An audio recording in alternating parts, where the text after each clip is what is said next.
Emma clutched her passport tightly as she stood in the busy airport. After 3 long weeks away on business, she was finally going home. The meetings in Brussels had gone well, but her heart ached for her family. She missed her husband James and their 2 children, 10-year-old Lucy and 7-year-old Oliver. The airport announcer called her flight number, and Emma joined the line of passengers. As she waited, she looked at the family photo on her phone one more time. Lucy's bright smile showed her missing front tooth. Oliver held his favorite teddy bear close to his chest.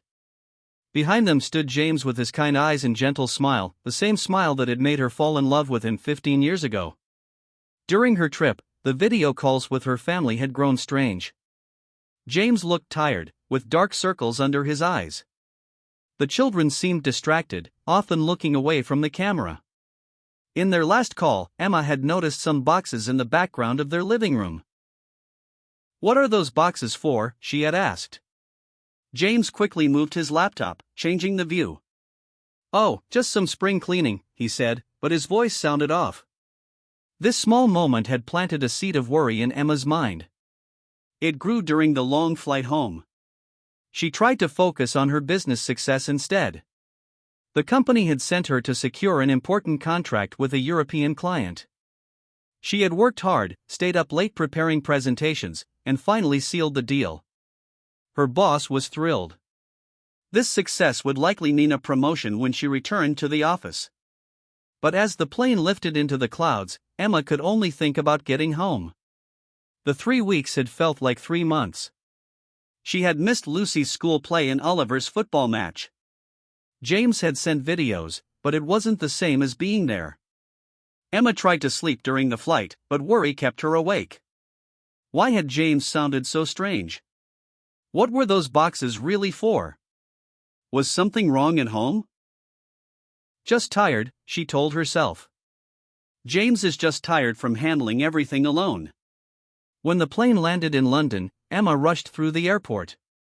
She texted James that she had arrived safely but received no reply. This was unusual. James always responded to her messages right away. The taxi ride home felt endless. The driver tried to chat, but Emma gave only short answers. Her mind was racing with thoughts of home. As they drove through familiar streets, she felt both excitement and nervousness growing inside her. It was just after midnight when the taxi pulled up to her house. Emma paid the driver and stood on the pavement with her suitcase, looking at her home. The house was completely dark. No porch light welcomed her. No lights in the windows. This was strange. James always left lights on when she traveled late. Emma wheeled her suitcase up the path. Her hands shook slightly as she searched for her house key. When she found it, she took a deep breath and opened the door. "James?" "I'm home," she called out as she stepped inside and turned on the light. Her voice echoed in the entrance hall, which looked strangely empty. The coat rack where the family hung their jackets was gone. So was the small table where they usually kept keys and mail. Emma's heart began to beat faster. She walked quickly to the living room and turned on another light. What she saw made her gasp. Most of the furniture had been moved or removed entirely. The walls were bare, no family photos, no children's artwork, nothing but nail holes where these treasured items had once hung. "James?" Emma called again, louder this time. "Oliver? Lucy?" No answer came. The house felt hollow, empty of the life and love that had filled it before she left. With trembling hands, Emma pulled out her phone and dialed James's number. It went straight to voicemail. She tried again with the same result. Panic rose in her chest like a wave. Emma moved through the house, turning on lights as she went. The kitchen still had the big appliances, but the children's drawings were no longer on the refrigerator. Their bedrooms were missing toys, books, and clothes. When she reached the master bedroom, Emma found an envelope placed carefully on the bed. Her name was written on it in James's handwriting. Her heart pounding, she picked up the envelope and slowly opened it. Emma's hands shook as she opened the envelope. Inside was a letter written in James's neat handwriting. She sat on the edge of the bed and began to read. Dear Emma, the letter began. Please don't worry when you see the house. There's an important reason for everything, and I promise it's not what you might think. Emma let out a breath she hadn't realized she was holding. Her heart still raced, but the panic began to fade. The children and I are staying at my mother's cottage in the countryside tonight. We didn't want you to see the house until everything was ready, but your flight arrived earlier than we expected. Emma glanced around the half-empty bedroom, trying to understand what James meant by everything being ready. The letter continued. The children have been planning a surprise for you since you left. They've been so excited about it that they could barely keep the secret during our video calls. We wanted everything to be perfect for your homecoming. Emma smiled, remembering how Lucy and Oliver had sometimes giggled during their calls, whispering to each other when they thought she couldn't hear them. Please don't go into your office space yet, the letter went on. That's the main part of the surprise, and the children would be heartbroken if you saw it before they could show you themselves. Emma looked toward the hallway where her small home office was located. The door was closed, with a colorful sign taped to it. She stood up and walked closer to read it. In Lucy's best handwriting, it said "Do not enter, top secret." Oliver had added several drawings of stars and hearts around the words. Back in the bedroom, Emma continued reading. We've missed you terribly these past weeks. The house doesn't feel like home when you're not here. The children have been counting down the days until your return. We'll be home tomorrow morning around 10. Try to get some sleep, and know that we love you more than words can say. James. Attached to the main letter was a small note in Oliver's messy handwriting. We made something special, Mummy. No peeking. Love you to the moon and back. Lucy had added her own note too. Hope your work trip was good. Can't wait to see you tomorrow. P.S. I helped Dad with the hard parts. Emma held the notes close to her chest, tears filling her eyes. Not tears of sadness or fear, but of relief and love. Her family was safe. They had been planning a surprise for her all along. She walked back downstairs, seeing the house through new eyes. The empty spaces weren't signs of abandonment but of something being created.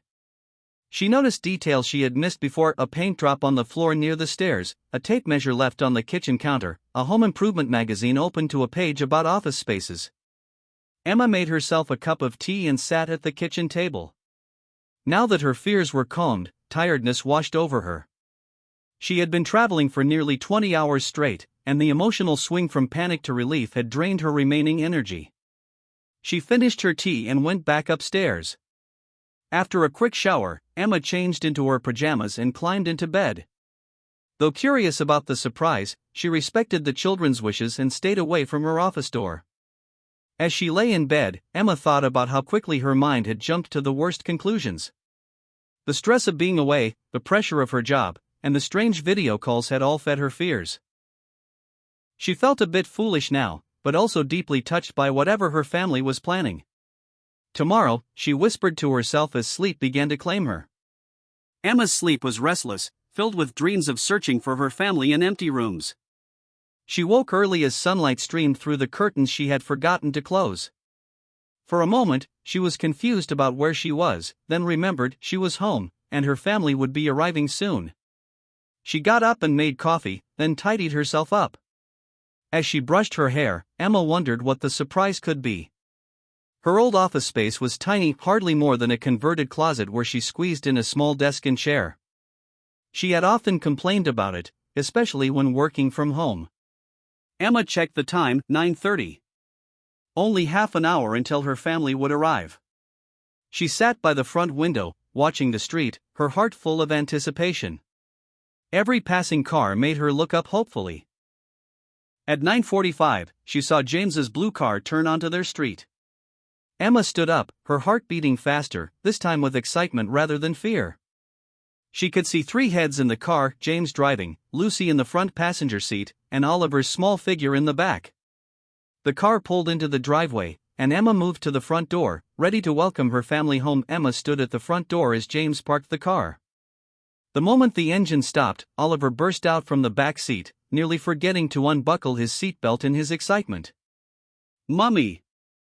"Mummy," he shouted, running up the path with his arms open wide. Emma knelt down and caught her son in a tight hug. He smelled of breakfast cereal and his grandmother's lavender soap. Oliver's small arms wrapped around her neck so tightly she could barely breathe, but Emma didn't mind one bit. "I missed you so much," she whispered into his soft hair. "We made you something amazing," Oliver said, pulling back to look at her face. "Did you peek?" "You weren't supposed to peek." "I didn't peek," Emma promised. "I followed all the rules." Lucy approached more slowly, trying to act grown-up, but her face broke into a huge smile when Emma opened her arms wider. The girl rushed forward and joined the hug. "We worked really hard on your surprise," Lucy said. "Dad let us help with everything, even the painting." James walked up the path carrying several bags. He set them down and joined his family's embrace. Emma breathed in the familiar scent of his aftershave and felt truly home at last. "Welcome back," he said softly, kissing her cheek. "Was the letter enough to stop you from worrying?" "Just barely," Emma admitted. "When I first saw the house, I thought..." She stopped, not wanting to say her fears out loud in front of the children. James squeezed her hand. "I know. I should have called to warn you, but we wanted everything to be a surprise. Then your flight arrived early, and we were still at Mum's finishing the last pieces of furniture." Emma looked over his shoulder at the car. The back seat was piled high with boxes and what looked like parts of dismantled furniture. "Are you hungry?" James asked. "Mum packed us some breakfast scones." The family moved inside. Emma noticed that some of the furniture had already been returned to the living room, the sofa was back in its usual spot, and the coffee table had reappeared. "Can we show her now?" Oliver asked, bouncing on his toes with excitement. "Let's have a quick breakfast first," James suggested. "Then we'll do the big reveal." They sat around the kitchen table, eating scones with jam and drinking tea. The children could hardly sit still. Lucy kept glancing toward the stairs, and Oliver talked non-stop about how he had helped paint the blue part all by himself. "What blue part?" Emma asked with a smile. "No clues." Lucy interrupted quickly. "It's still a surprise." After breakfast, the moment finally arrived. James handed Emma a small box tied with a ribbon. "What's this?" she asked. "Open it," Lucy urged. Inside the box was a small brass key with a tag attached. The tag read Emma's new beginning in James's handwriting. "A key?" Emma turned it over in her palm, confused. "For your new space," James explained. "It has a proper door now. With a lock. For when you need quiet time to work," Lucy added wisely. Oliver could contain himself no longer. "Can we please show her now?" James laughed. "Yes, it's time. But we need to do this properly." He turned to the children. "Remember what we practiced?" Lucy and Oliver nodded seriously. They each took one of Emma's hands. "Close your eyes, Mummy," Oliver instructed. Emma obediently closed her eyes. She felt herself being led carefully up the stairs, the children guiding her steps. James followed behind, his hand gently supporting her back. "No peeking," Lucy reminded her as they reached the top of the stairs. Emma kept her eyes tightly shut as they led her down the hallway. She heard the sound of a door being opened. "Stand right here," James said, positioning her in what felt like a doorway. "Keep your eyes closed." Emma heard the children moving around her, whispering excitedly. She felt James's hands on her shoulders. "Ready?" he asked. "Open your eyes on the count of 3. 1, 2, 3. Emma opened her eyes and gasped. The tiny closet-like space that had been her office was gone. In its place was a beautiful, spacious room. The wall between her old office and the rarely used guest room had been removed, creating a large, bright space. A beautiful wooden desk stood under the window with a view of their garden. New bookshelves lined one wall, already filled with her books and work materials. The walls were painted a soft blue, the blue part Oliver had mentioned. In the corner was a comfortable reading chair with a small table beside it. "Do you like it, Mummy?" Oliver asked, watching her face closely. Emma couldn't speak.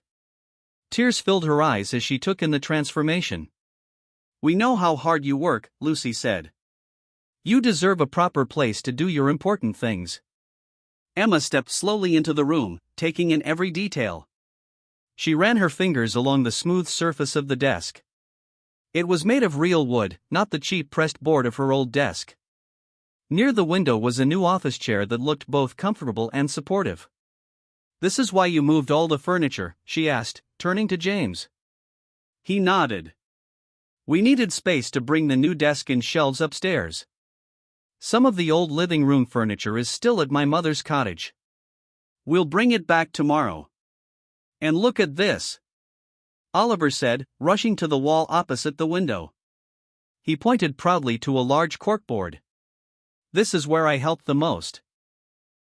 The corkboard was filled with family photos, children's artwork, and Emma's professional certificates. In the center was a hand-drawn sign that read "Mom's Special Place" with colorful stars all around it. "I drew all the stars," Oliver explained. "And Lucy helped me with the letters. I picked the paint color," Lucy added. "Dad wanted to paint it cream, but I said you would like blue better because it's more peaceful." Emma knelt down and opened her arms. The children rushed into her embrace. "This is the most wonderful surprise I've ever had," she told them, her voice thick with emotion. "I can't believe you did all this while I was away." "Dad did most of the hard work," Lucy admitted. "But we helped every day after school.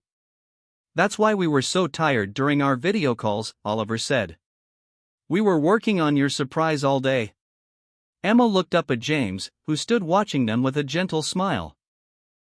"How did you manage all this and take care of the children at the same time?" "Mum helped a lot," he said. "The children stayed with her some weekends so I could do the messier bits." "And your boss helped too." "My boss?" Emma was surprised. James nodded. "I called her to ask when your flight would arrive. She told me you'd be coming home a day early because you finished the Brussels deal ahead of schedule. That's why we weren't quite ready when you got home. We were going to meet you at the airport," Oliver said sadly.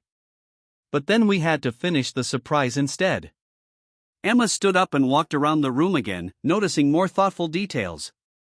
A small shelf held framed photos, their wedding day, Emma's university graduation, and a recent family holiday at the beach. A new lamp sat on the desk, its shade matching the blue walls. There was even a small refrigerator in the corner. "For your fizzy water," James explained when he saw her looking at it. "So you don't have to go downstairs when you're in the middle of important work." On the desk was a new laptop, still in its box with a red bow on top. "Is this?" Emma began, touching the box lightly. "Your old one was so slow," James said. "This one has all the special features you need for your design work." Emma was overwhelmed. Her old workspace had been so cramped that she often worked at the kitchen table instead, constantly having to clear away her papers when it was time for meals. This new office was a dream, spacious, organized, and just for her. "But this must have cost so much," she said quietly to James. "We've been saving," he replied. "And it's worth every penny. You work so hard for this family, Emma. You deserve a proper space." Lucy tugged at Emma's hand. "There's one more thing to show you." She led Emma to what looked like a closet door in the corner of the room. Lucy opened it to reveal a small window seat, complete with cushions and pillows. "This is the reading nook," Lucy announced proudly. "It was my idea. When you finish your work, you can sit here and read your books without anyone bothering you." Emma sat on the window seat. It was perfectly sized, with a view of the large oak tree in their garden. Shelves on either side held some of her favorite novels. "Sometimes when you're working at home, you look so tired," Lucy explained. "I thought you might need a quiet place." Emma pulled her daughter close and kissed the top of her head. "You are the most thoughtful girl." Oliver squeezed into the nook beside them. "Do you like your surprise, Mummy? Is it the best surprise ever?" Emma looked at her son's hopeful face, at her daughter's proud smile, and at James standing in the doorway watching them all with love in his eyes. "It's beyond perfect," she said truthfully. "It's the best coming home gift anyone could wish for." James joined them, kneeling beside the window seat. "Welcome home, love. We missed you." Emma felt tears of happiness fill her eyes again. "I missed you all so much." Emma spent the rest of the morning exploring every detail of her new office. The children showed her all the special features they had helped to create. Oliver had picked out the bright yellow coffee mug that sat on her desk. Lucy had chosen the pattern for the curtains, a soft blue fabric with white stars that matched the walls. "We wanted it to feel like your special sky," Lucy explained.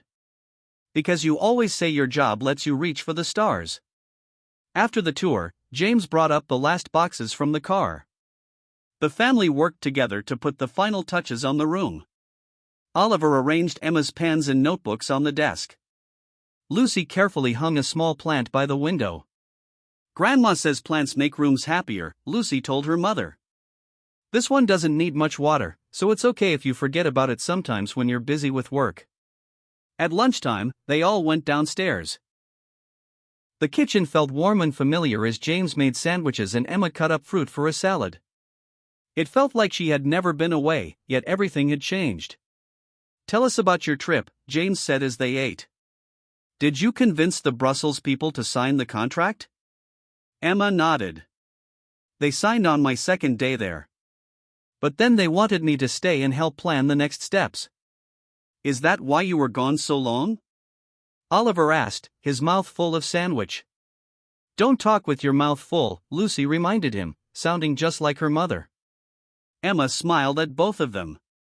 "Yes, that's why I stayed longer. They liked my ideas so much they asked me to help with their new project too." "Your boss called yesterday," James said. "She was very happy with your work. She mentioned something about a promotion when you go back to the office." "A promotion?" Emma hadn't expected the news to come so quickly. "What's a promotion?" Oliver asked. "It means Mummy gets a better job with more important work to do," Lucy explained. Oliver thought about this. "Will you have to go away again?" Emma saw the worry in her son's eyes. She reached across the table and took his small hand in hers. "Not for a while. And next time, maybe you can all come with me. We could make it a family trip." Oliver's face brightened. "Could we see the big statue of the boy who pees? Jimmy at school has a picture of it, and he says it's in Belgium." James nearly choked on his drink, trying not to laugh. "The mannequin piece," he corrected. "Yes, that's in Brussels." After lunch, James took the children to the park to give Emma some time to rest from her journey. When they were gone, she went back upstairs to her new office. She sat in the comfortable chair and looked around the room, still amazed by what her family had created. On the desk, she noticed a small book with a leather cover. She opened it and found messages from James and the children, written during the weeks she was away. "Missed you at breakfast today," James had written on one page. "Oliver asked when you're coming home. 20 more days," I told him. "He said that's 100 sleeps." I corrected his math, but maybe it does feel that long to him. "To me too." Lucy had drawn pictures of the family doing various activities together. Under one drawing she wrote, "This is us at the beach next summer.